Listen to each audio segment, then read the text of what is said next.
بسم الله الرحمن الرحيم. ألف لام ميم. ذلك الكتاب لا ريب فيه هدى للمتقين الذين يؤمنون بالغيب ويقيمون الصلاة ومما رزقناهم ينفقون والذين يؤمنون بما أنزل إليك وما أنزل من قبلك وبالآخرة هم يوقنون أولئك على هدى من ربهم وأولئك هم المفلحون. إن الذين كفروا سواء عليهم أأنذرتهم أم لم تنذرهم لا يؤمنون. ختم الله على قلوبهم وعلى سمعهم وعلى أبصارهم غشاوة ولهم عذاب عظيم. ومن الناس من يقول آمنا بالله وباليوم الآخر وما هم بمؤمنين يخادعون الله والذين آمنوا وما يخدعون إلا أنفسهم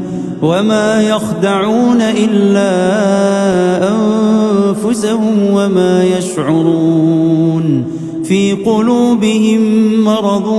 فزادهم الله مرضا ولهم عذاب أليم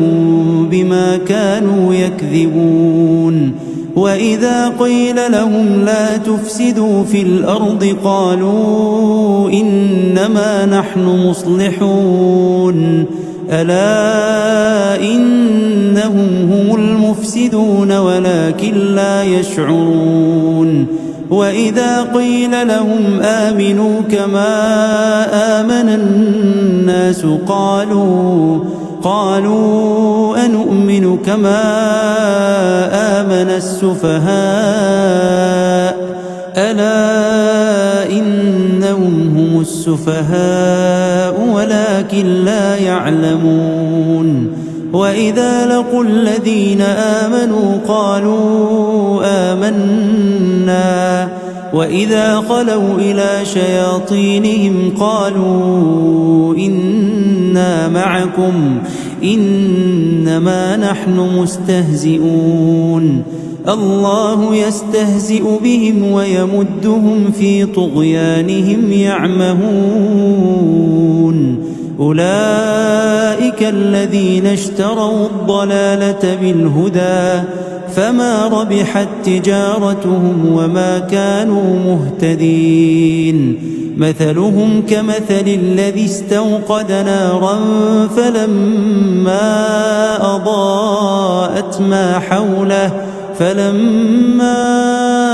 أضاءت ما حوله ذهب الله بنورهم وتركهم في ظلمات لا يبصرون. صم بكم عمي فهم لا يرجعون. أو كصيب من السماء فيه ظلمات ورعد وبرق يجعلون أصابعهم في آذانهم من الصواعق حذر الموت والله محيط بالكافرين. يكاد البرق يخطف أبصارهم كلما أضاء لهم مشوا فيه وإذا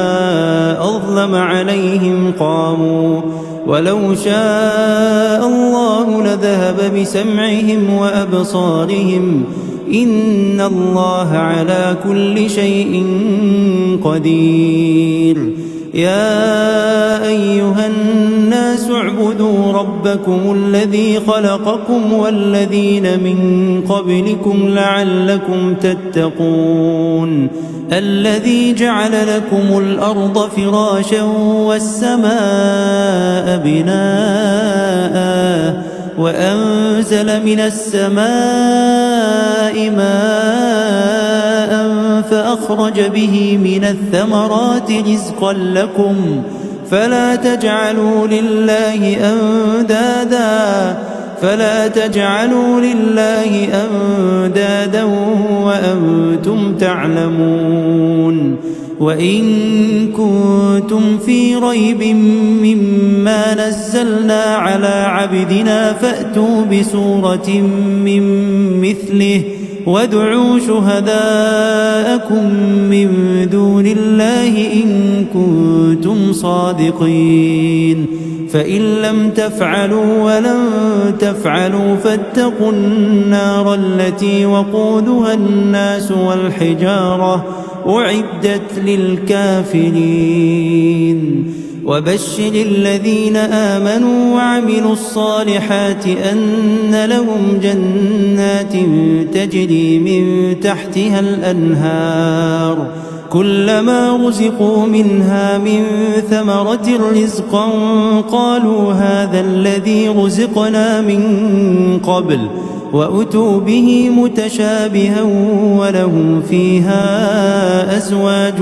مطهرة وهم فيها خالدون إن الله لا يستحيي أن يضرب مثلا ما بعوضة فما فوقها فأما الذين آمنوا فيعلمون أنه الحق من ربهم وأما الذين كفروا فيقولون ماذا أراد الله بهذا مثلا يضل به كثيرا ويهدي به كثيرا وما يضل به إلا الفاسقين الذين ينقضون عهد الله من بعد ميثاقه ويقطعون ما أمر الله به أن يوصل ويفسدون في الأرض أولئك هم الخاسرون كيف تكفرون بالله وكنتم أمواتا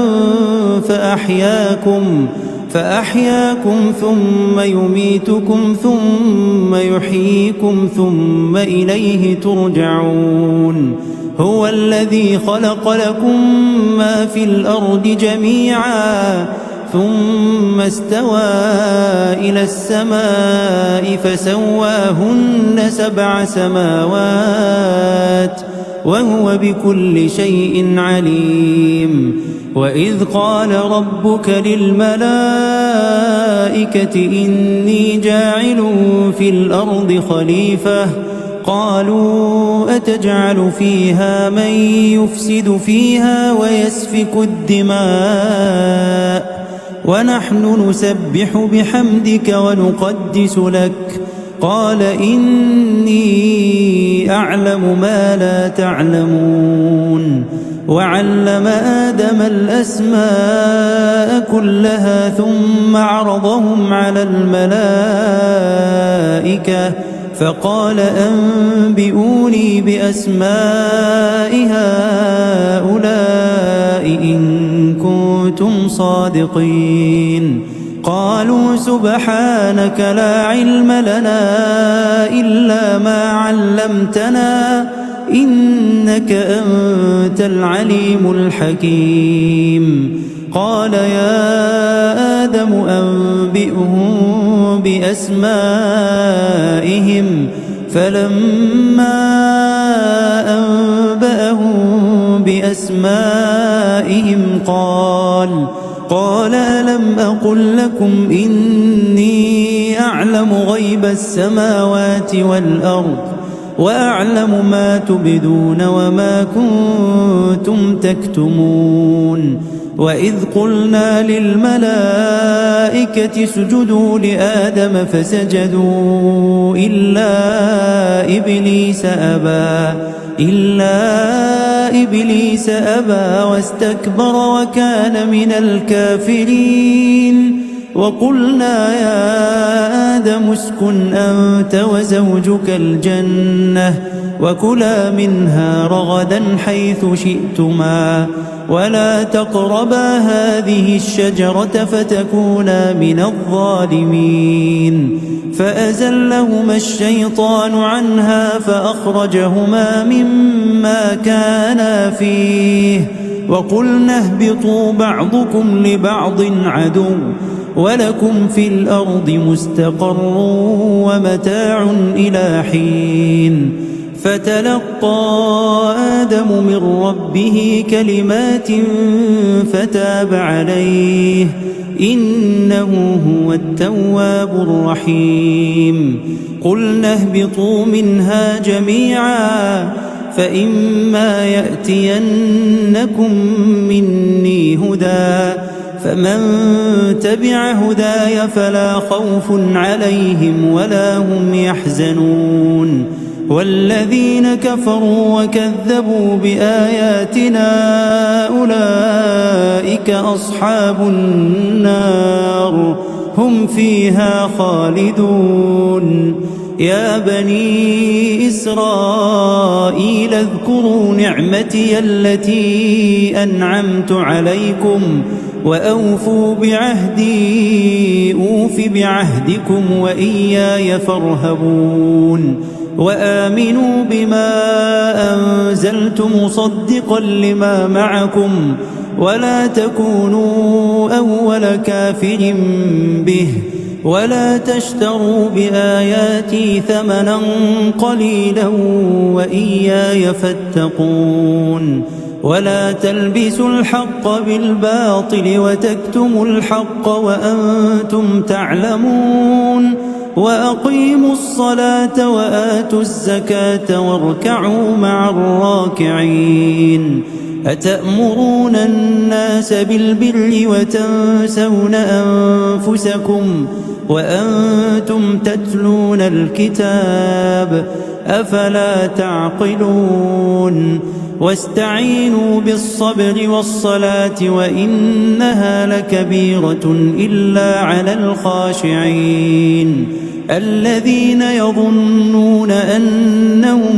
ملاقو ربهم وأنهم إليه راجعون. يا بني إسرائيل اذكروا نعمتي التي أنعمت عليكم وأني فضلتكم على العالمين. واتقوا يوما لا تجزي نفس عن نفس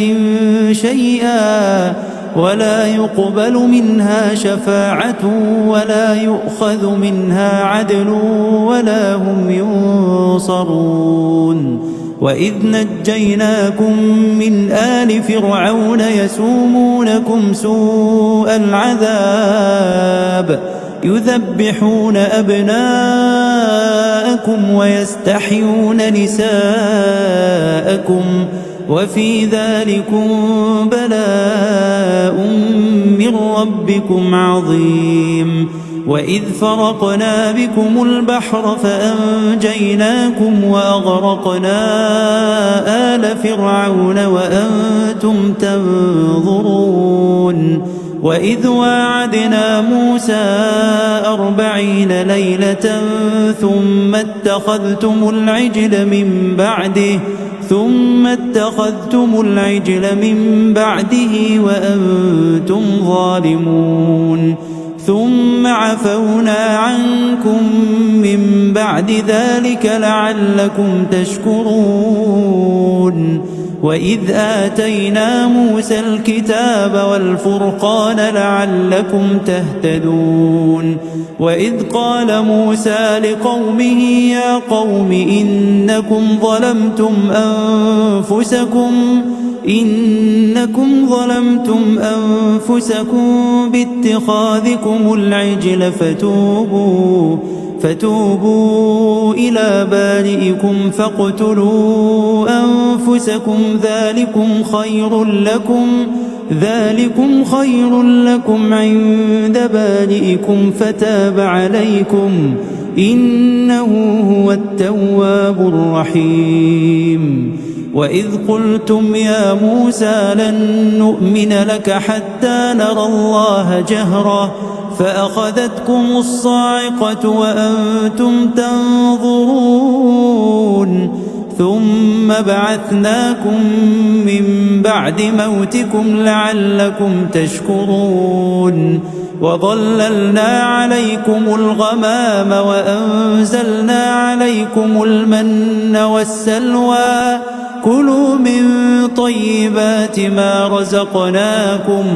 وما ظلمونا ولكن كانوا أنفسهم يظلمون. وإذ قلنا ادخلوا هذه القرية فكلوا منها حيث شئتم رغدا وادخلوا الباب سجدا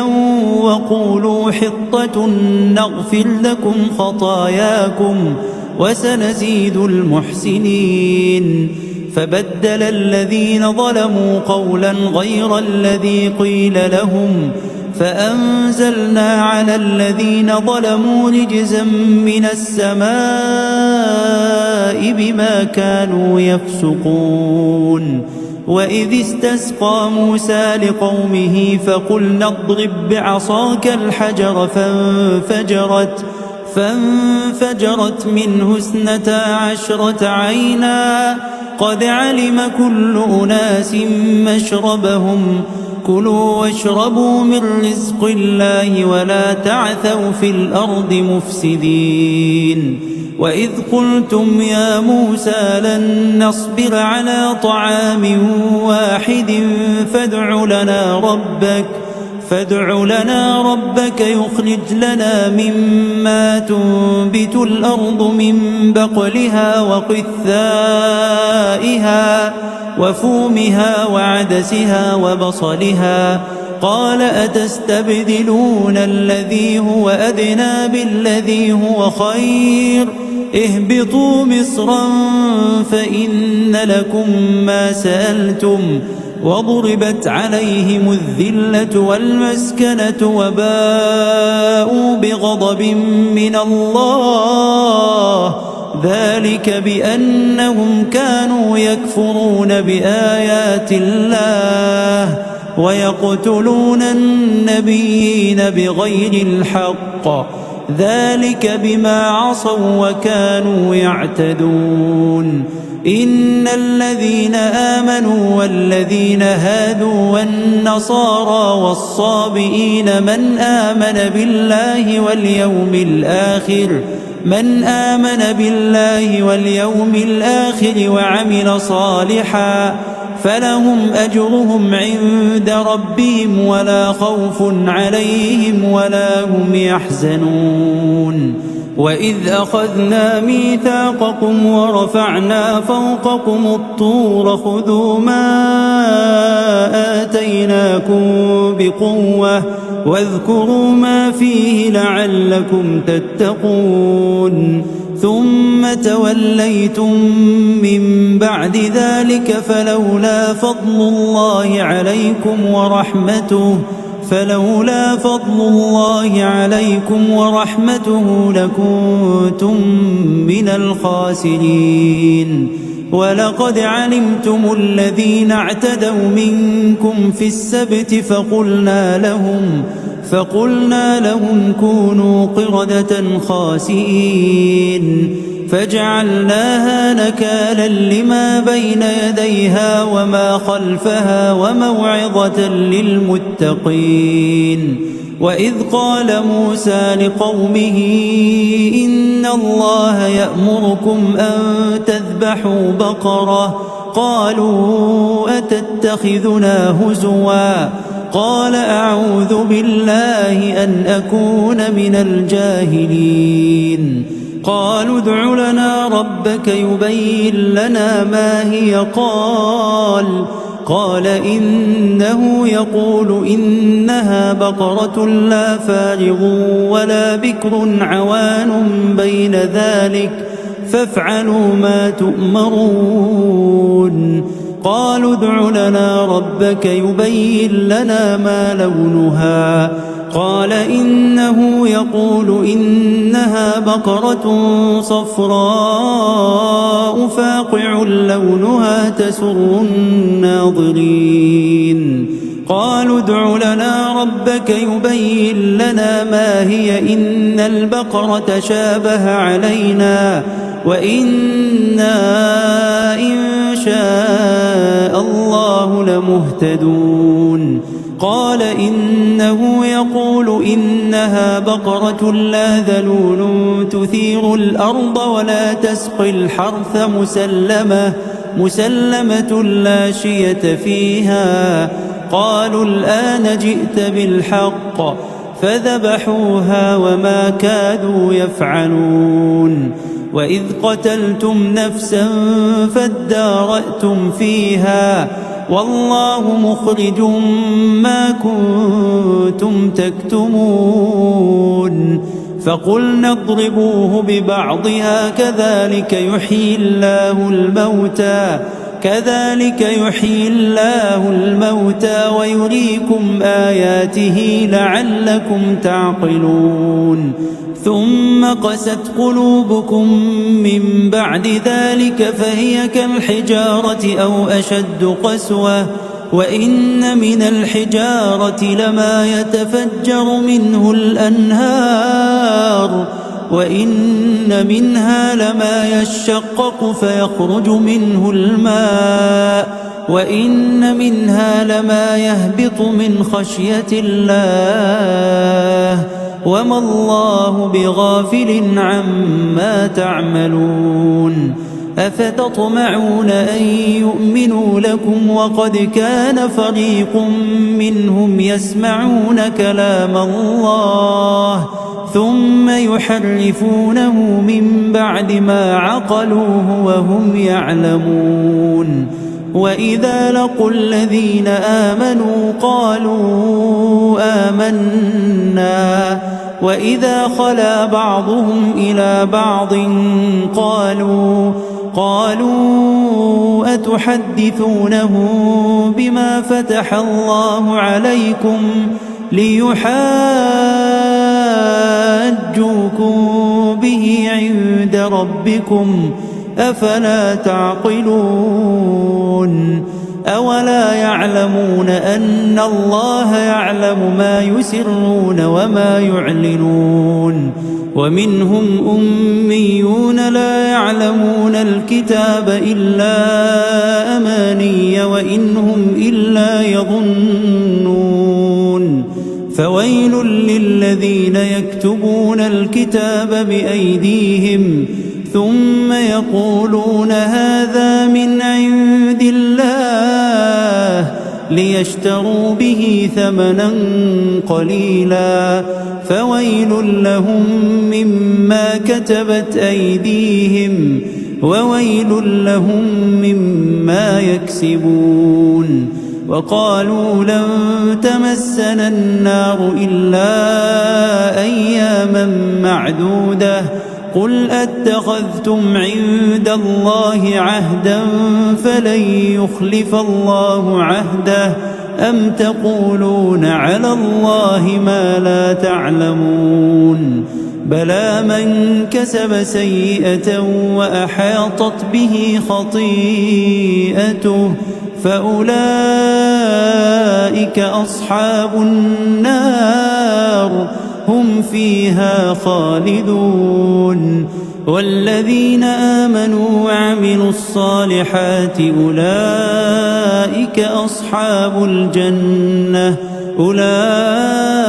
أصحاب الجنة هم فيها خالدون. وإذ أخذنا ميثاق بني إسرائيل لا تعبدون إلا الله لا تعبدون إلا الله وبالوالدين إحسانا وذي القربى واليتامى والمساكين وقولوا للناس حسنا وأقيموا الصلاة وآتوا الزكاة ثم توليتم إلا قليلا منكم وأنتم معرضون وإذ أخذنا ميثاقكم لا تسفكون دماءكم ولا تخرجون أنفسكم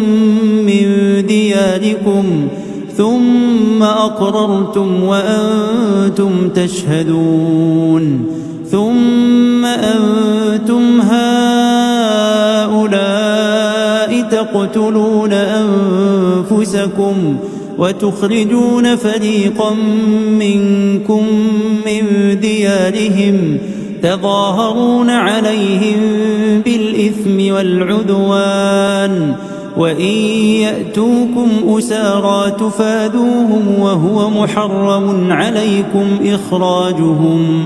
أفتؤمنون ببعض الكتاب وتكفرون ببعض فما جزاء من يفعل ذلك منكم إلا خزي في الحياة الدنيا ويوم القيامة يردون إلى أشد العذاب وما الله بغافل عما تعملون أولئك الذين اشتروا الحياة الدنيا بالآخرة فلا يخفف عنهم العذاب ولا هم ينصرون ولقد آتينا موسى الكتاب وقفينا من بعده بالرسل وآتينا عيسى ابن مريم البينات وأيدناه بروح القدس أفكلما جاءكم رسول بما لا تهوى أنفسكم استكبرتم ففريقا كذبتم وفريقا تقتلون وقالوا قلوبنا غلف بل لعنهم الله بكفرهم فقليلا ما يؤمنون ولما جاءهم كتاب من عند الله مصدق لما معهم وكانوا من قبل يستفتحون على الذين كفروا فلما جاءهم ما عرفوا كفروا به فلعنة الله على الكافرين بئس ما اشتروا به أنفسهم أن يكفروا بما أنزل الله بغيا أن ينزل الله من فضله على من يشاء من عباده فباءوا بغضب على غضب وللكافرين عذاب مهين وإذا قيل لهم آمنوا بما أنزل الله قالوا نؤمن بما أنزل علينا ويكفرون بما وراءه وهو الحق مصدقا لما معهم قل فلم تقتلون أنبياء الله من قبل إن كنتم مؤمنين ولقد جاءكم موسى بالبينات ثم اتخذتم العجل من بعده وأنتم ظالمون وإذ أخذنا ميثاقكم ورفعنا فوقكم الطور خذوا ما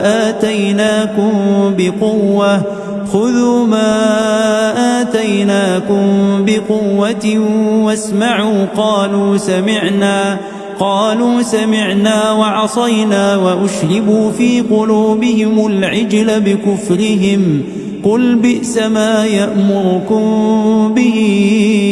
إيمانكم إن كنتم مؤمنين قل إن كانت لكم الدار الآخرة عند الله خالصة من دون الناس فتمنوا الموت إن كنتم صادقين ولن يتمنوه أبدا بما قدمت أيديهم والله عليم بالظالمين ولتجدنهم أحرص الناس على حياة ومن الذين أشركوا يود أحدهم لو يعمر 1000 سنة وما هو بمزحزحه من العذاب أن يعمر والله بصير بما يعملون قل من كان عدوا لجبريل فإنه نزله على قلبك بإذن الله مصدقا لما بين يديه وهدى وبشرى للمؤمنين من كان عدوا لله وملائكته ورسله وجبريل وميكال فإن الله عدو للكافرين ولقد أنزلنا إليك آيات بينات وما يكفر بها إلا الفاسقون أو كلما عاهدوا عهدا نبذه فريق منهم بل أكثرهم لا يؤمنون ولما جاءهم رسول من عند الله مصدق لما معهم نبذ فريق من الذين أوتوا كتاب الله وراء ظهورهم كأنهم لا يعلمون واتبعوا ما تتلو الشياطين على ملك سليمان وما كفر سليمان ولكن الشياطين كفروا يعلمون الناس السحر وما أنزل على الملكين ببابل هاروت وماروت وما يعلمان من أحد حتى يقولا إنما نحن فتنة فلا تكفر فيتعلمون منهما ما يفرقون به بين المرء وزوجه وما هم بضارين به من أحد إلا بإذن الله ويتعلمون ما يضرهم ولا ينفعهم ولقد علموا لمن اشتراه ما له في الآخرة من خلاق ولبئس ما شروا به أنفسهم لو كانوا يعلمون ولو أنهم آمنوا واتقوا لمثوبة من عند الله خير لو كانوا يعلمون يا أيها الذين آمنوا لا تقولوا راعنا وقولوا انظرنا واسمعوا وللكافرين عذاب أليم ما يود الذين كفروا من أهل الكتاب ولا المشركين أن ينزل عليكم من خير من ربكم والله يختص برحمته من يشاء والله ذو الفضل العظيم ما ننسخ من آية أو ننسها نأت بخير منها أو مثلها ألم تعلم أن الله على كل شيء قدير ألم تعلم أن الله له ملك السماوات والأرض وما لكم من دون الله من ولي ولا نصير أم تريدون أن تسألوا رسولكم كما سئل موسى من قبل ومن يتبدل الكفر بالإيمان فقد ضل سواء السبيل ود كثير من أهل الكتاب لو يردونكم من بعد إيمانكم كفارا حسدا من عند أنفسهم من بعد ما تبين لهم الحق فاعفوا واصفحوا حتى يأتي الله بأمره إن الله على كل شيء قدير وأقيموا الصلاة وآتوا الزكاة وما تقدموا لأنفسكم من خير تجدوه عند الله إن الله بما تعملون بصير وقالوا لن يدخل الجنة إلا من كان هودا أو نصارى تلك أمانيهم قل هاتوا برهانكم إن كنتم صادقين بلى من أسلم وجهه لله وهو محسن فله أجره عند ربه ولا خوف عليهم ولا هم يحزنون وقالت اليهود ليست النصارى على شيء وقالت النصارى ليست اليهود على شيء وهم يتلون الكتاب كذلك قال الذين لا يعلمون مثل قولهم فالله يحكم بينهم يوم القيامة فيما كانوا فيه يختلفون ومن أظلم ممن منع مساجد الله أن يذكر فيها اسمه وسعى في خرابها أولئك ما كان لهم أن يدخلوها إلا خائفين لهم في الدنيا خزي ولهم في الآخرة عذاب عظيم ولله المشرق والمغرب فأينما تولوا فثم وجه الله إن الله واسع عليم وقالوا اتخذ الله ولدا سبحانه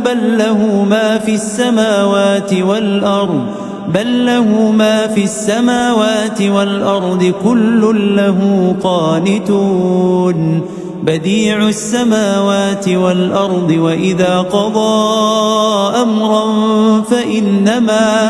فإنما يقول له كن فيكون وقال الذين لا يعلمون لولا يكلمنا الله أو تأتينا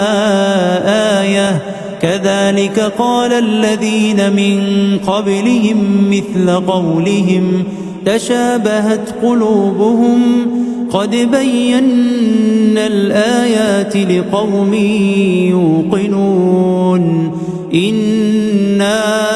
أرسلناك بالحق بشيرا ونذيرا ولا تسأل عن أصحاب الجحيم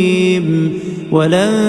ترضى عنك اليهود ولا النصارى حتى تتبع ملتهم قل إن هدى الله هو الهدى ولئن اتبعت أهواءهم بعد الذي جاءك من العلم ما لك من الله من ولي ولا نصير الذين آتيناهم الكتاب يتلونه حق تلاوته أولئك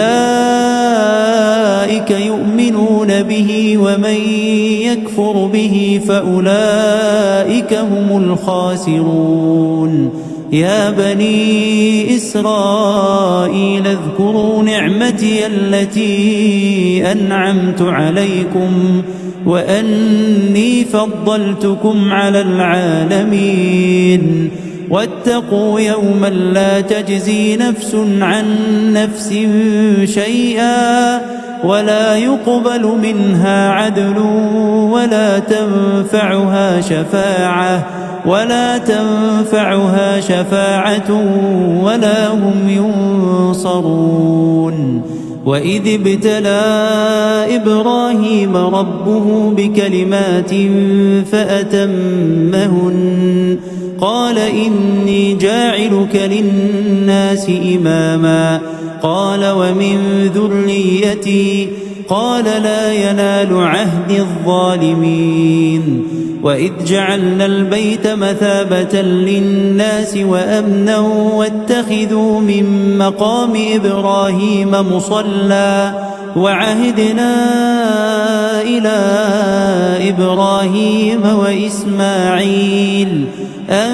طهرا بيتي للطائفين والعاكفين والركع السجود. وإذ قال إبراهيم رب اجعل هذا بلدا آمنا وارزق أهله من الثمرات من آمن منهم بالله واليوم الآخر قال ومن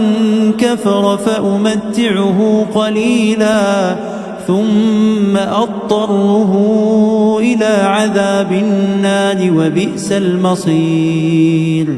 وإذ يرفع إبراهيم القواعد من البيت وإسماعيل ربنا تقبل منا إنك أنت السميع العليم ربنا واجعلنا مسلمين لك ومن ذريتنا أمة مسلمة لك وأرنا مناسكنا وتب علينا إنك أنت التواب الرحيم. ربنا وابعث فيهم رسولا منهم يتلو عليهم آياتك ويعلمهم الكتاب والحكمة ويزكيهم إنك أنت العزيز الحكيم. ومن يرغب عن ملة إبراهيم إلا من سفه نفسه ولقد اصطفيناه في الدنيا وإنه في الآخرة لمن الصالحين. إذ قال له ربه أسلم قال أسلمت لرب العالمين. ووصى بها إبراهيم بنيه ويعقوب يا بني إن الله اصطفى لكم الدين فلا تموتن إلا وأنتم مسلمون. أم كنتم شهداء إذ حضر يعقوب الموت إذ قال لبنيه ما تعبدون من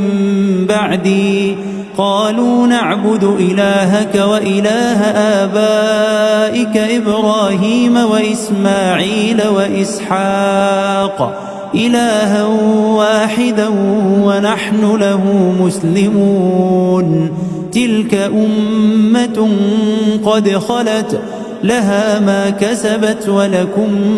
ما كسبتم ولا تسألون عما كانوا يعملون. وقالوا كونوا هودا أو نصارى تهتدوا قل بل ملة إبراهيم حنيفا وما كان من المشركين. قولوا آمنا بالله وما أنزل إلى إبراهيم وإسماعيل وإسحاق ويعقوب والأسباط وما أوتي موسى وعيسى وما أوتي النبيون من ربهم لا نفرق بين أحد منهم ونحن له مسلمون. فإن آمنوا بمثل ما آمنتم به فقد اهتدوا وإن تولوا فإنما هم في شقاق فسيكفيكهم الله وهو السميع العليم. صبغة الله ومن أحسن من الله صبغة ونحن له عابدون. قل أتحاجوننا في الله وهو ربنا وربكم ولنا أعمالنا ولكم أعمالكم ونحن له مخلصون. أم تقولون إن إبراهيم وإسماعيل وإسحاق ويعقوب والأسباط كانوا هودا أو نصارى قل أأنتم أعلم أم الله ومن أظلم ممن كتم شهادة عنده من الله وما الله بغافل عما تعملون. تلك أمة قد خلت لها ما كسبت ولكم ما كسبتم ولا تسألون عما كانوا يعملون. سيقول السفهاء من الناس ما ولاهم عن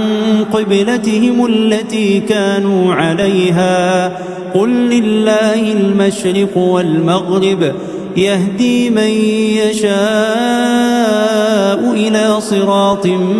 مستقيم. وكذلك جعلناكم أمة وسطا لتكونوا شهداء على الناس ويكون الرسول عليكم شهيدا. وما جعلنا القبلة التي كنت عليها إلا لنعلم من يتبع الرسول ممن ينقلب على عقبيه وإن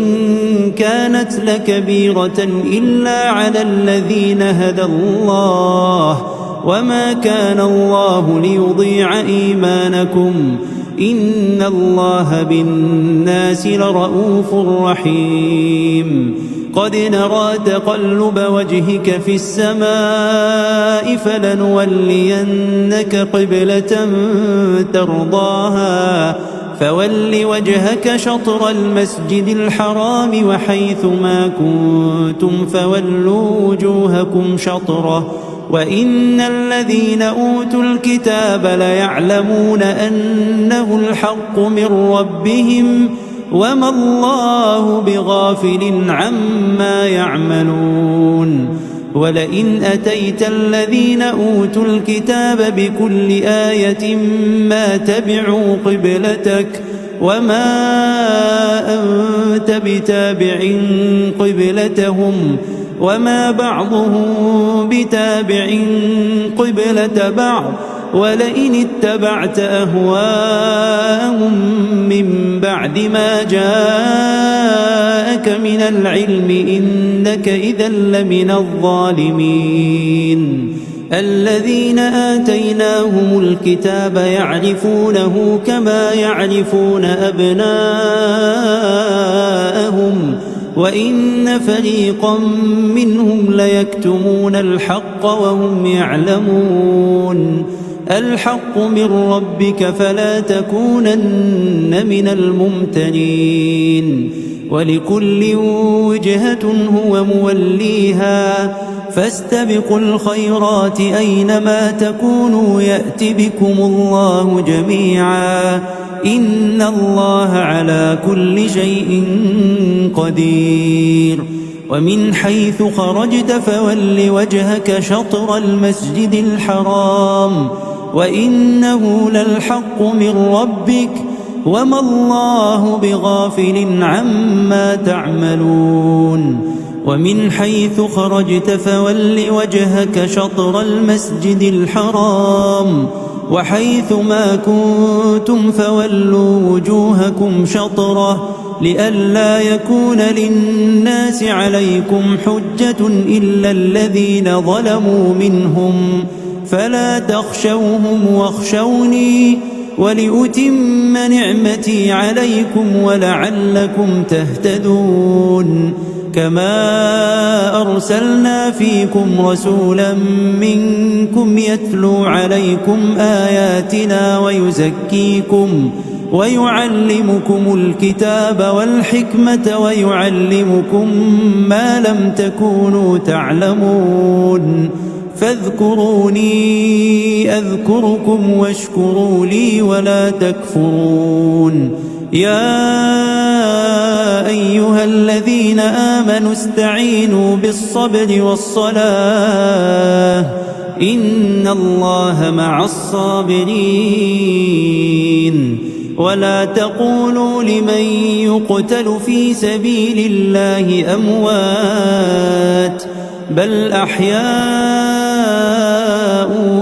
ولكن لا تشعرون ولنبلونكم بشيء من الخوف والجوع ونقص من الأموال والأنفس والثمرات وبشر الصابرين الذين إذا أصابتهم مصيبة قالوا إنا لله وإنا إليه راجعون أولئك عليهم صلوات من ربهم ورحمة وأولئك هم المهتدون إن الصفا والمروة من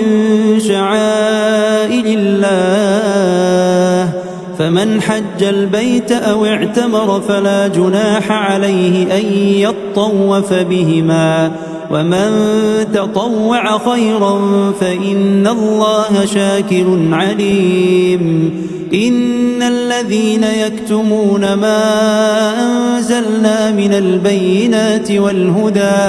والهدى من بعد ما بيناه للناس في الكتاب أولئك يلعنهم الله ويلعنهم اللاعنون إلا الذين تابوا وأصلحوا وبينوا فأولئك أتوب عليهم وأنا التواب الرحيم إن الذين كفروا وماتوا وهم كفار أولئك عليهم لعنة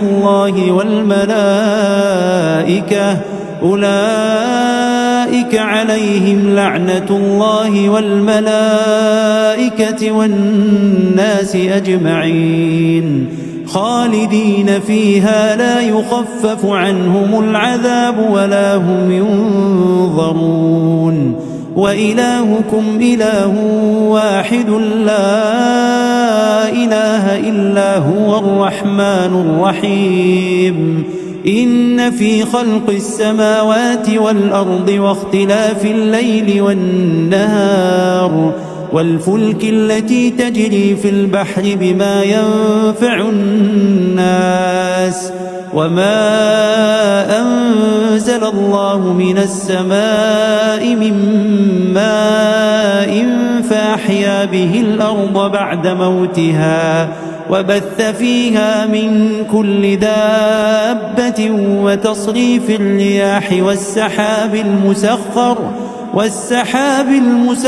بين السماء والأرض لآيات لقوم يعقلون ومن الناس من يتخذ من دون الله أندادا يحبونهم كحب الله والذين آمنوا أشد حبا لله ولو يرى الذين ظلموا إذ يرون العذاب أن القوة لله جميعا وأن الله شديد العذاب إذ تبرأ الذين اتبعوا من الذين اتبعوا ورأوا العذاب وتقطعت بهم الأسباب وقال الذين اتبعوا لو أن لنا كرة فنتبرأ منهم كما تبرأوا منا كذلك يريهم الله أعمالهم حسرات عليهم وما هم بخارجين من النار يا أيها الناس كلوا مما في الأرض حلالا طيبا ولا تتبعوا خطوات الشيطان إنه لكم عدو مبين إنما يأمركم بالسوء والفحشاء وأن تقولوا على الله ما لا تعلمون وإذا قيل لهم اتبعوا ما أنزل الله قالوا بل نتبع ما ألفينا عليه آباءنا أولو كان آباؤهم لا يعقلون شيئا ولا يهتدون ومثل الذين كفروا كمثل الذي ينعق بما لا يسمع إلا دعاء ونداء صم بكم عمي فهم لا يعقلون يا أيها الذين آمنوا كلوا من طيبات ما رزقناكم واشكروا لله إن كنتم إياه تعبدون إنما حرم عليكم الميتة والدم ولحم الخنزير وما أهل به لغير الله فمن اضطر غير باغ ولا عاد فلا إثم عليه إن الله غفور رحيم إن الذين يكتمون ما أنزل الله من الكتاب ويشترون به ثمنا قليلا أولئك ما يأكلون في بطونهم إلا النار ولا يكلمهم الله يوم القيامة ولا يزكيهم ولهم عذاب أليم أولئك الذين اشتروا الضلالة بالهدى والعذاب بالمغفرة فما أصبرهم على النار ذلك بأن الله نزل الكتاب بالحق وإن الذين اختلفوا في الكتاب لفي شقاق بعيد ليس البر أن تولوا وجوهكم قبل المشرق والمغرب ولكن البر من آمن بالله واليوم الآخر والملائكة والكتاب والنبيين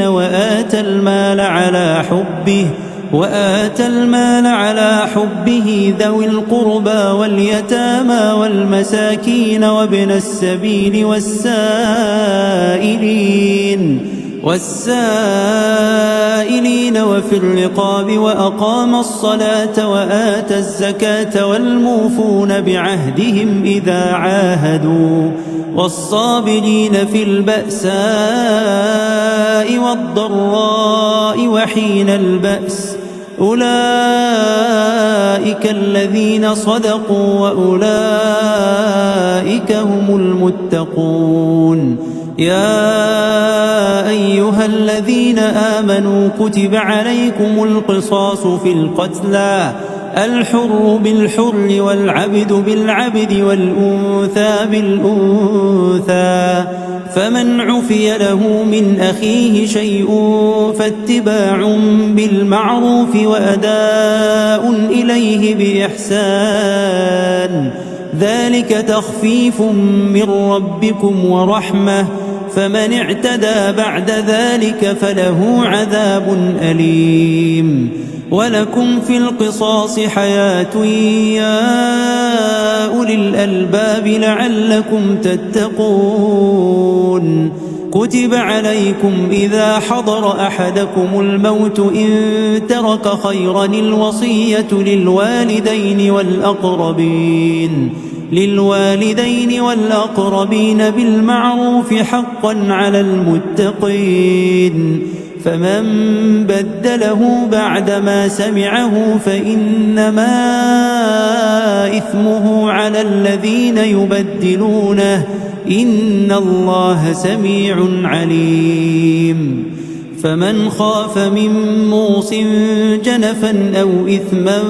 فأصلح بينهم فلا إثم عليه إن الله غفور رحيم. يا أيها الذين آمنوا كتب عليكم الصيام كما كتب على الذين من قبلكم لعلكم تتقون أياما معدودات فمن كان منكم مريضا أو على سفر فعدة من أيام أخر وعلى الذين يطيقونه فدية طعام مسكين فمن تطوع خيرا فهو خير له وأن تصوموا خير لكم إن كنتم تعلمون. شهر رمضان الذي أنزل فيه القرآن هدى للناس وبينات من الهدى والفرقان فمن شهد منكم الشهر فليصمه ومن كان مريضا أو على سفر فعدة من أيام أخر يريد الله بكم اليسر ولا يريد بكم العسر ولتكملوا العدة ولتكبروا الله على ما هداكم ولعلكم تشكرون. وإذا سألك عبادي عني فإني قريب أجيب دعوة الداع إذا دعان فليستجيبوا لي وليؤمنوا بي لعلهم يرشدون. أحل لكم ليلة الصيام الرفث إلى نسائكم هن لباس لكم وأنتم لباس لهن علم الله أنكم كنتم تختانون أنفسكم فتاب عليكم وعفى عنكم فالآن باشروهن وابتغوا ما كتب الله لكم وكلوا واشربوا حتى يتبين لكم الخيط الأبيض من الخيط الأسود من الفجر ثم أتموا الصيام إلى الليل ولا تباشروهن وأنتم عاكفون في المساجد تلك حدود الله فلا تقربوها كذلك يبين الله آياته للناس لعلهم يتقون. ولا تأكلوا أموالكم بينكم بالباطل وتدلوا بها إلى الحكام لتأكلوا فريقا من أموال الناس بالإثم وأنتم تعلمون. يسألونك عن الأهلة قل هي مواقيت للناس والحج وليس البر بأن تأتوا البيوت من ظهورها ولكن البر من اتقى وأتوا البيوت من أبوابها واتقوا الله لعلكم تفلحون. وقاتلوا في سبيل الله الذين يقاتلونكم ولا تعتدوا إن الله لا يحب المعتدين. واقتلوهم حيث ثقفتموهم وأخرجوهم من حيث أخرجوكم والفتنة أشد من القتل ولا تقاتلوهم عند المسجد الحرام حتى يقاتلوكم فيه فإن قاتلوكم فاقتلوهم كذلك جزاء الكافرين. فإن انتهوا فإن الله غفور رحيم. وقاتلوهم حتى لا تكون فتنة ويكون الدين لله فإن انتهوا فلا عدوان إلا على الظالمين. الشهر الحرام بالشهر الحرام والحرمات قصاص، فمن اعتدى عليكم فاعتدوا عليه بمثل ما اعتدى عليكم، واتقوا الله واعلموا أن الله مع المتقين. وأنفقوا في سبيل الله ولا تلقوا بأيديكم إلى التهلكة وأحسنوا إن الله يحب المحسنين. وأتموا الحج والعمرة لله، فإن أحصرتم فما استيسر من الهدي، ولا تحلقوا رؤوسكم حتى يبلغ الهدي محله، فمن كان منكم مريضا أو به أذى من رأسه ففدية من صيام أو صدقة أو نسك، فإذا أمنتم فمن تمتع بالعمرة إلى الحج فما استيسر من الهدي، فمن لم يجد فصيام 3 أيام في الحج و7 إذا رجعتم، تلك 10 كاملة، ذلك لمن لم يكن أهله حاضر المسجد الحرام. واتقوا الله واعلموا أن الله شديد العقاب. الحج أشهر معلومات، فمن فرض فيهن الحج فلا رفث ولا فسوق ولا جدال في الحج، وما تفعلوا من خير يعلمه الله، وتزودوا فإن خير الزاد التقوى، واتقون يا أولي الألباب. ليس عليكم جناح أن تبتغوا فضلا من ربكم، فإذا أفضتم من عرفات فاذكروا الله عند المشعر الحرام، واذكروه كما هداكم، وإن كنتم من قبله لمن الضالين. ثم أفيضوا من حيث أفاض الناس واستغفروا الله إن الله غفور رحيم. فإذا قضيتم مناسككم فاذكروا الله كذكركم آباءكم أو أشد ذكرا، فمن الناس من يقول ربنا آتنا في الدنيا وما له في الآخرة من خلاق، ومنهم من يقول ربنا آتنا في الدنيا حسنة وفي الآخرة حسنة وقنا عذاب النار. أولئك لهم نصيب مما كسبوا والله سريع الحساب. واذكروا الله في أيام معدودات، فمن تعجل في يومين فلا إثم عليه، ومن تأخر فلا إثم عليه لمن اتقى. واتقوا الله واعلموا أنكم إليه تحشرون. ومن الناس من يعجبك قوله في الحياة الدنيا ويشهد الله على ما في قلبه وهو ألد الخصام، وإذا تولى سعى في الأرض ليفسد فيها ويهلك الحرث والنسل، والله لا يحب الفساد.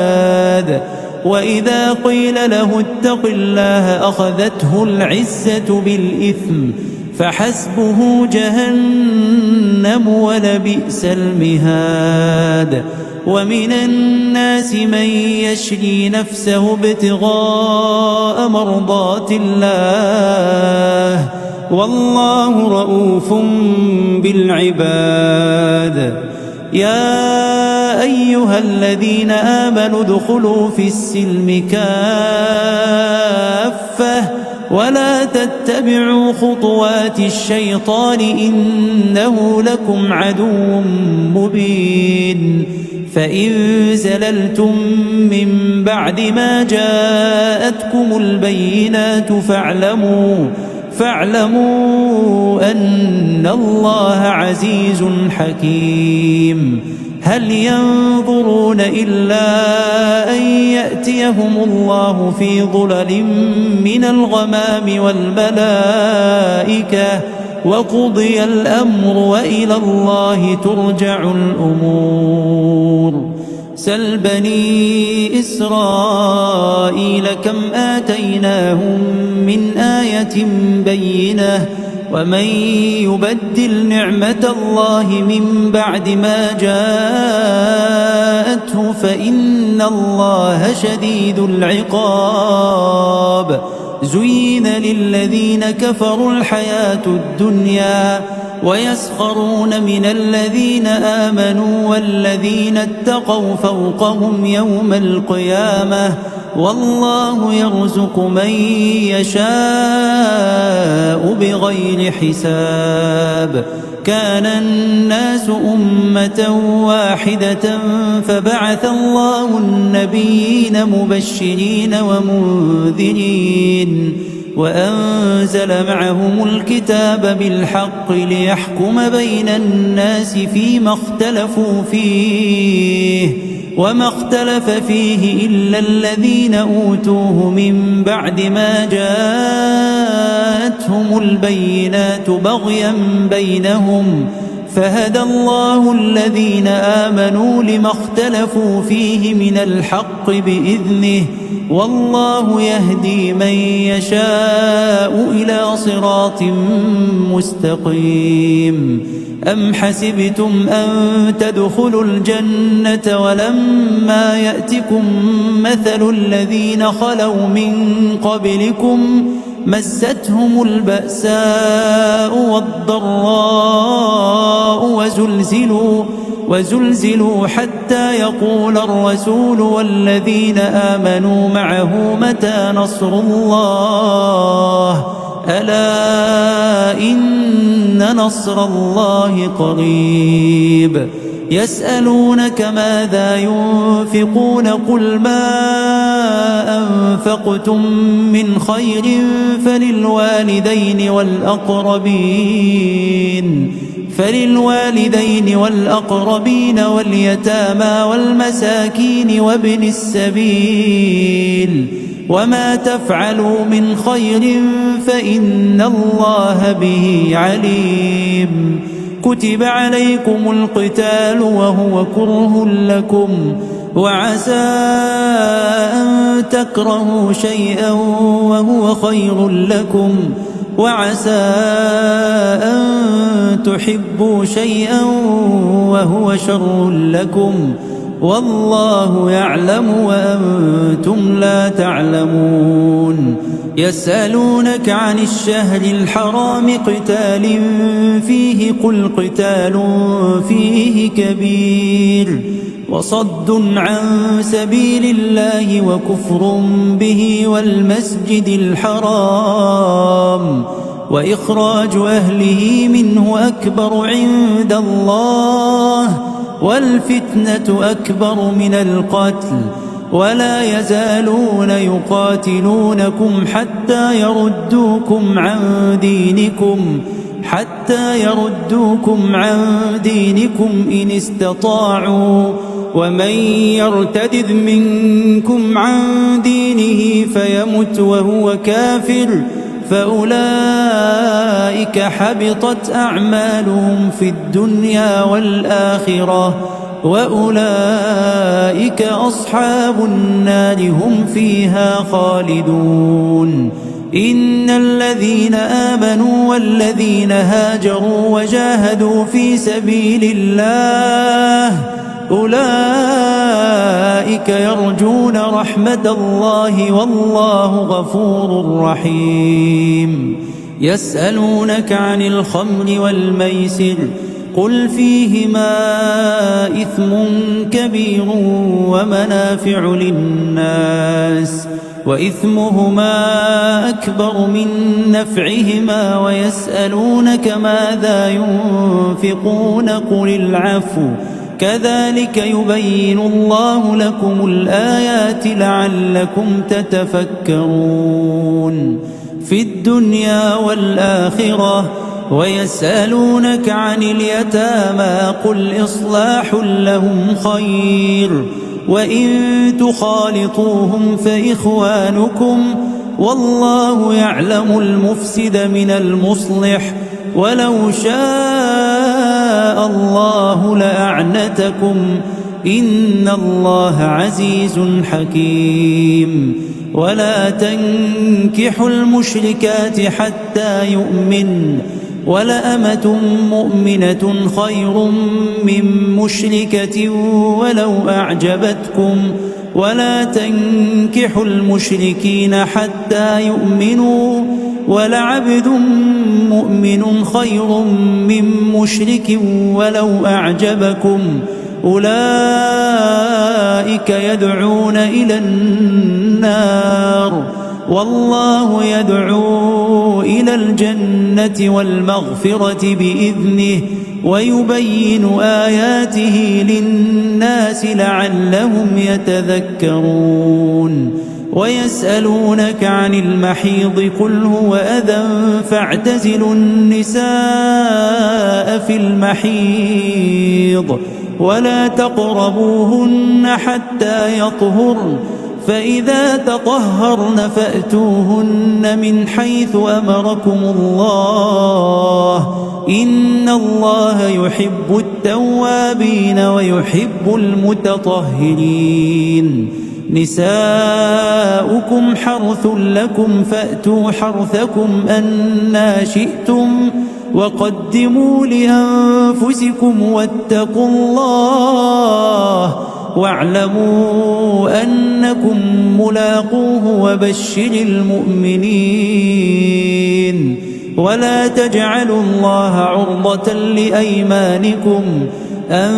تبروا وتتقوا وتصلحوا بين الناس والله سميع عليم. لا يؤاخذكم الله باللغو في أيمانكم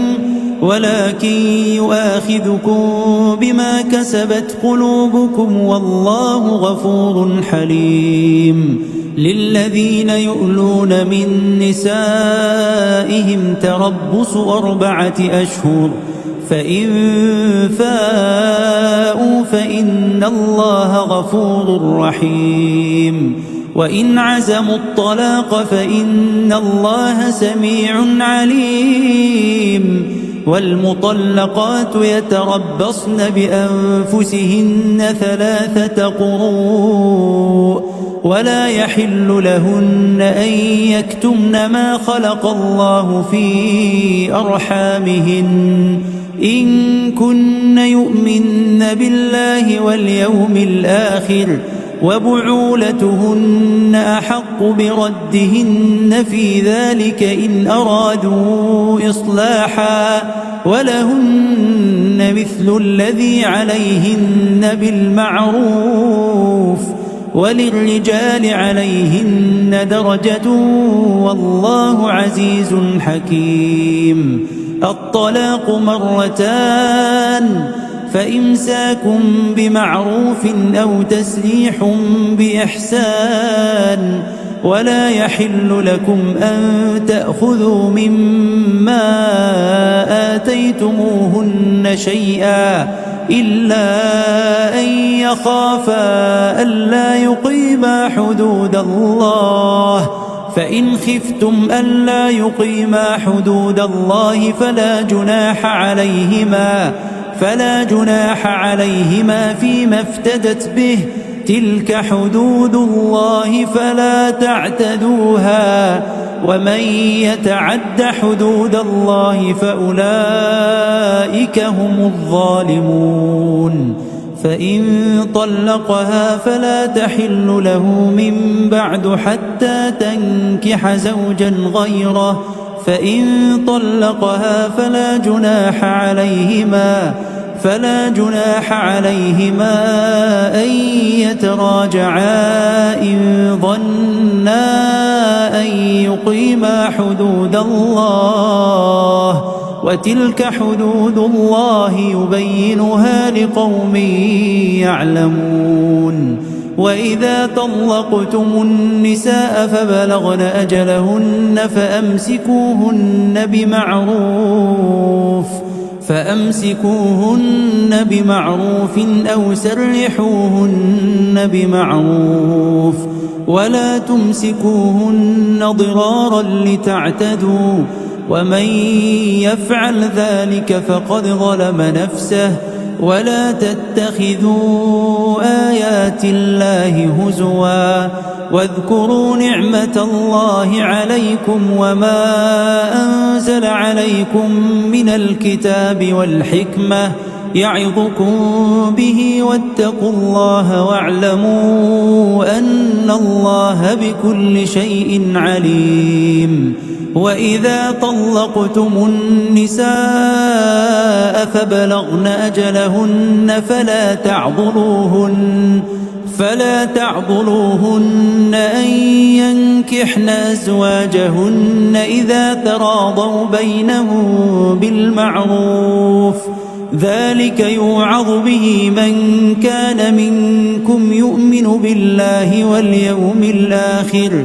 ذلكم أزكى لكم وأطهر، والله يعلم وأنتم لا تعلمون. والوالدات يرضعن أولادهن حولين كاملين لمن أراد أن يتم الرضاعة، وعلى المولود له رزقهن وكسوتهن بالمعروف، لا تكلف نفس إلا وسعها، لا تضار والدة بولدها ولا مولود له بولده، وعلى الوارث مثل ذلك، فإن أرادا فصالا عن تراض منهما وتشاور فلا جناح عليهما. وإن أردتم أن تسترضعوا أولادكم فلا جناح عليكم إذا سلمتم ما آتيتم بالمعروف، واتقوا الله واعلموا أن الله بما تعملون بصير.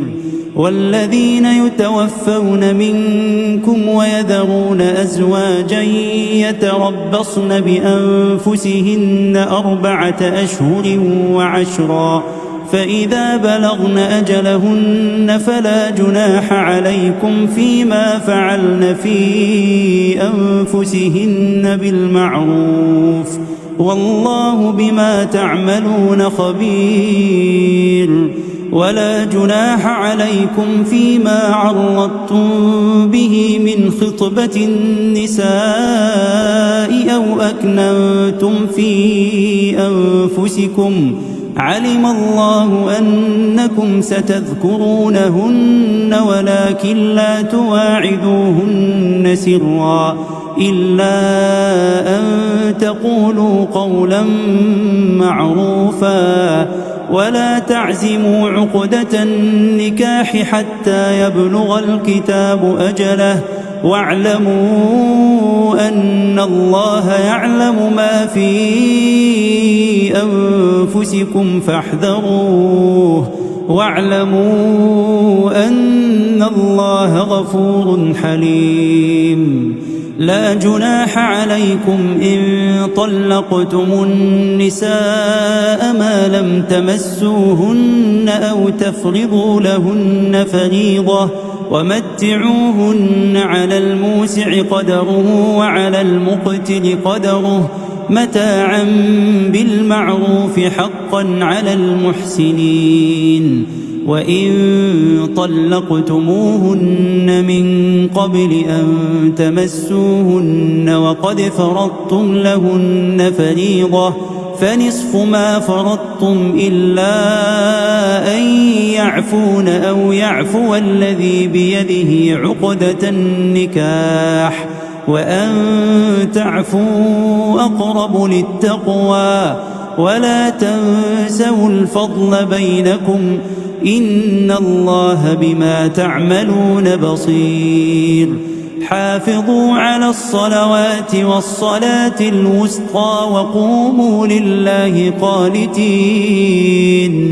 فإن خفتم فرجالا أو ركبانا فإذا أمنتم فاذكروا الله كما علمكم ما لم تكونوا تعلمون والذين يتوفون منكم ويذرون أزواجا وصية لأزواجهم متاعا إلى الحول غير إخراج فإن خرجن فلا جناح عليكم فيما فعلن في أنفسهن من معروف والله عزيز حكيم وللمطلقات متاع بالمعروف حقا على المتقين كذلك يبين الله لكم آياته لعلكم تعقلون ألم تر إلى الذين خرجوا من ديارهم وهم ألوف حذر الموت فقال لهم الله موتوا ثم أحياهم إن الله لذو فضل على الناس ولكن أكثر الناس لا يشكرون وقاتلوا في سبيل الله واعلموا أن الله سميع عليم من ذا الذي يقرض الله قرضا حسنا فيضاعفه له أضعافا كثيرة والله يقبض ويبسط وإليه ترجعون ألم تر إلى الملأ من بني إسرائيل من بعد موسى إذ قالوا لنبي له مبعث لنا ملكا نقاتل في سبيل الله قال هل عسيتم إن كتب عليكم القتال ألا تقاتلوا قالوا وما لنا ألا نقاتل في سبيل الله وقد أخرجنا من ديارنا وأبنائنا فلما كتب عليهم القتال تولوا إلا قليلا منهم والله عليم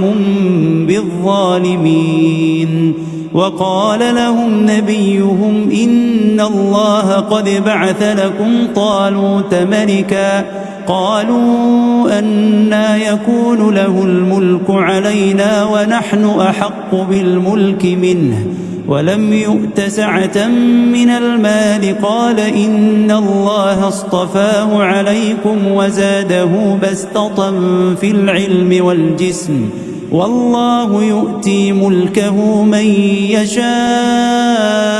والله واسع عليم وقال لهم نبيهم إن آية ملكه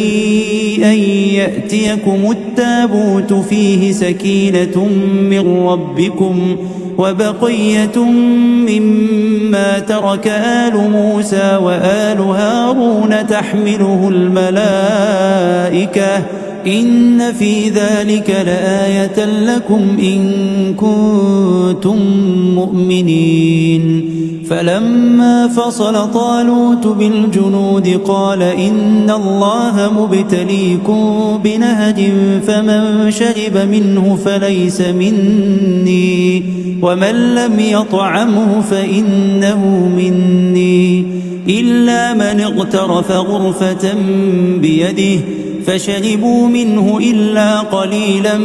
منهم فلما جاوزه هو والذين آمنوا معه قالوا لا طاقة لنا اليوم بجالوت وجنوده قال الذين يظنون أنهم ملاقو الله كم من فئة قليلة غلبت فئة كثيرة بإذن الله والله مع الصابرين. ولما برزوا لجالوت وجنوده قالوا ربنا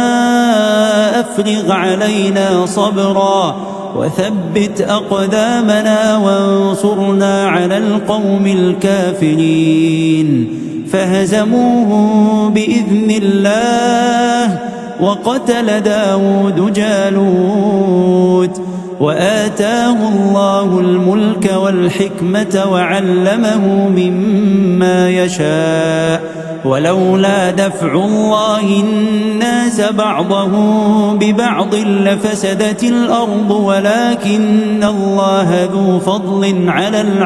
العالمين. تلك آيات الله نتلوها عليك بالحق وإنك لمن المرسلين. تلك الرسل فضلنا بعضهم على بعض منهم من كلم الله ورفع بعضهم درجات وآتينا عيسى ابن مريم البينات وأيدناه بروح القدس. ولو شاء الله ما اقتتل الذين من بعدهم من بعد ما جاءتهم البينات ولكن اختلفوا فمنهم من آمن ومنهم من كفر. ولو شاء الله ما اقتتلوا ولكن الله يفعل ما يريد. يا أيها الذين آمنوا أنفقوا مما رزقناكم من قبل أن يأتي يوم لا بيع فيه ولا خلة ولا شفاعة والكافرون هم الظالمون. الله لا إله إلا هو الحي القيوم لا تأخذه سنة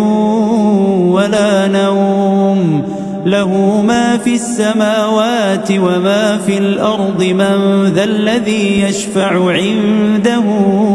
إلا بإذنه يعلم ما بين أيديهم وما خلفهم ولا يحيطون بشيء من علمه إلا بما شاء. وسع كرسيه السماوات والأرض ولا يؤوده حفظهما وهو العلي العظيم. لا إكراه في الدين قد تبين الرشد من الغي. فمن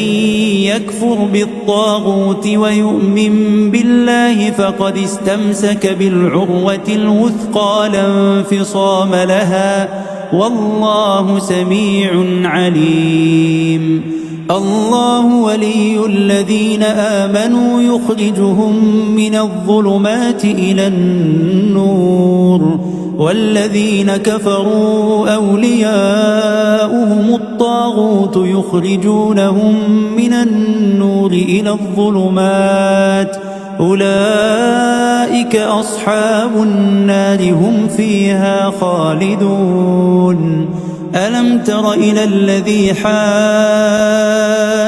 إبراهيم في ربه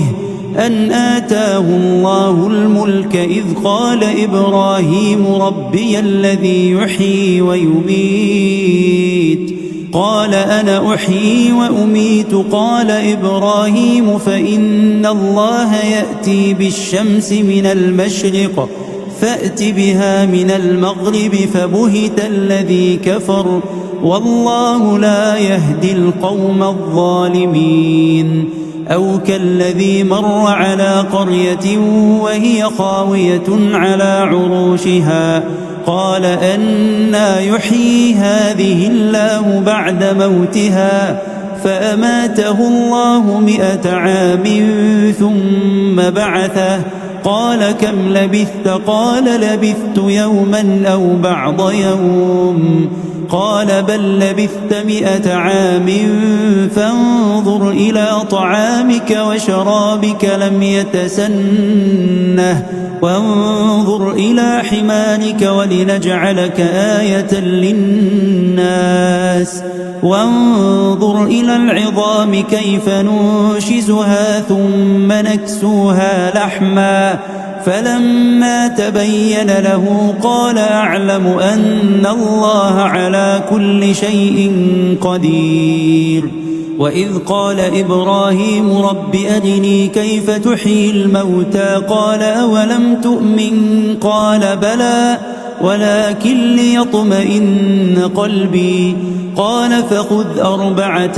من الطير فصرهن إليك ثم اجعل على كل جبل منهن جزءا ثم ادعهن يأتينك سعيا واعلم أن الله عزيز حكيم. مثل الذين ينفقون أموالهم في سبيل الله كمثل حبة أنبتت 7 سنابل في كل سنبلة 100 حبة والله يضاعف لمن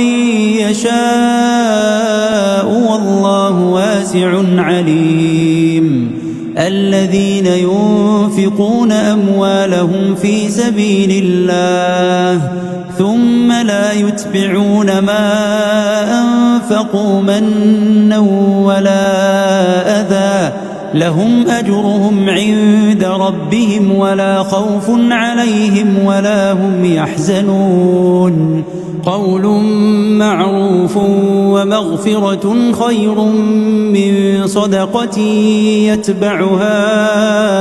أذى والله غني حليم. يا أيها الذين آمنوا لا تبطلوا صدقاتكم بالمن والأذى كالذي ينفق ماله رئاء الناس ولا يؤمن بالله واليوم الآخر فمثله كمثل صفوان عليه تراب فأصابه وابل فتركه صلدا لا يقدرون على شيء مما كسبوا والله لا يهدي القوم الكافرين. ومثل الذين ينفقون أموالهم ابتغاء مرضات الله وتثبيتا من أنفسهم كمثل جنة بربوة أصابها وابل فآتت أكلها ضعفين فإن لم يصبها وابل فطل والله بما تعملون بصير. أيود أحدكم أن تكون له جنة من نخيل وأعناب تجري من تحتها الأنهار له فيها من كل الثمرات وأصابه الكبر وله ذرية ضعفاء فأصابها إعصار فيه نار فاحترقت كذلك يبين الله لكم الآيات لعلكم تتفكرون. يا أيها الذين آمنوا أنفقوا من طيبات ما كسبتم وممما أخرجنا لكم من الأرض ولا تيمموا الخبيث منه تنفقون ولستم بآخذيه إلا أن تغمضوا فيه واعلموا أن الله غني حميد. الشيطان يعدكم الفقر ويأمركم بالفحشاء والله يعدكم مغفرة منه وفضلا والله واسع عليم. يؤتي الحكمة من يشاء ومن يؤت الحكمة فقد أوتي خيرا كثيرا وما يذكر إلا أولو الألباب وما أنفقتم من نفقة أو نذرتم من نذر فإن الله يعلمه وما للظالمين من أنصار إن تبدوا الصدقات فنعما هي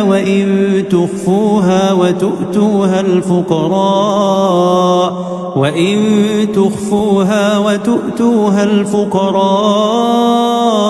فهو خير لكم ويكفر عنكم من سيئاتكم والله بما تعملون خبير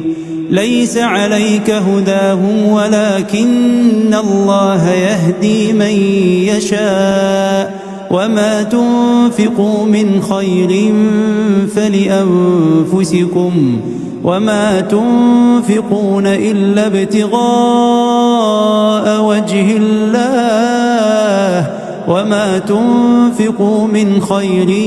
يوفى إليكم وأنتم لا تظلمون للفقراء الذين أحصروا في سبيل الله لا يستطيعون ضربا في الأرض يحسبهم الجاهل أغنياء من التعفف تعرفهم بسيماهم لا يسألون الناس إلحافا وما تنفقوا من خير فإن الله به عليم الذين ينفقون أموالهم بالليل والنهار سرا وعلانية فلهم أجرهم عند ربهم ولا خوف عليهم ولا هم يحزنون الذين يأكلون الربا لا يقومون إلا كما يقوم الذي يتخبطه الشيطان من المس ذلك بأنهم قالوا إنما البيع مثل الربا وأحل الله البيع وحرم الربا فمن جاءه موعظة من ربه فانتهى فله ما سلف وأمره إلى الله ومن عاد فأولئك أصحاب النار هم فيها خالدون يمحق الله الربا ويربي الصدقات والله لا يحب كل كفار أثيم إن الذين آمنوا وعملوا الصالحات وأقاموا الصلاة وآتوا الزكاة لهم أجرهم عند ربهم ولا خوف عليهم ولا هم يحزنون يا أيها الذين آمنوا اتقوا الله وذروا ما بقي من الربا إن كنتم مؤمنين فإن لم تفعلوا فأذنوا بحرب من الله ورسوله وإن تبتم فلكم رؤوس أموالكم لا تظلمون ولا تظلمون وإن كان ذو عسرة فنظرة إلى ميسرة وأن تصدقوا خير لكم إن كنتم مؤمنين واتقوا يوما ترجعون فيه إلى الله ثم توفى كل نفس ما كسبت وهم لا يظلمون يا أيها الذين آمنوا إذا تداينتم بدين إلى أجل مسمى فاكتبوه وليكتب بينكم كاتب بالعدل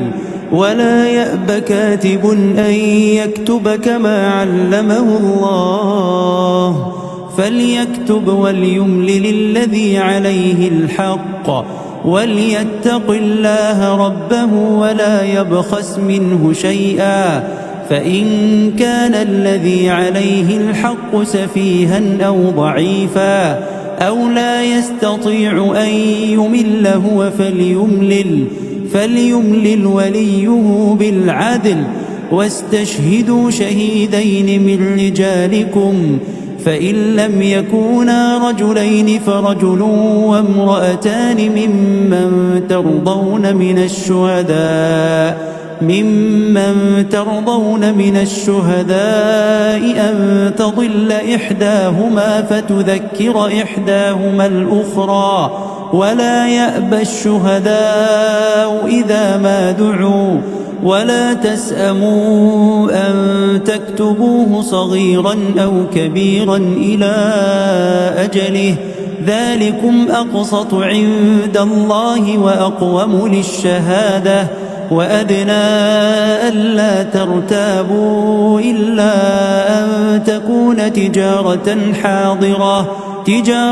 حاضرة تديرونها بينكم فليس عليكم جناح ألا تكتبوها وأشهدوا إذا تبايعتم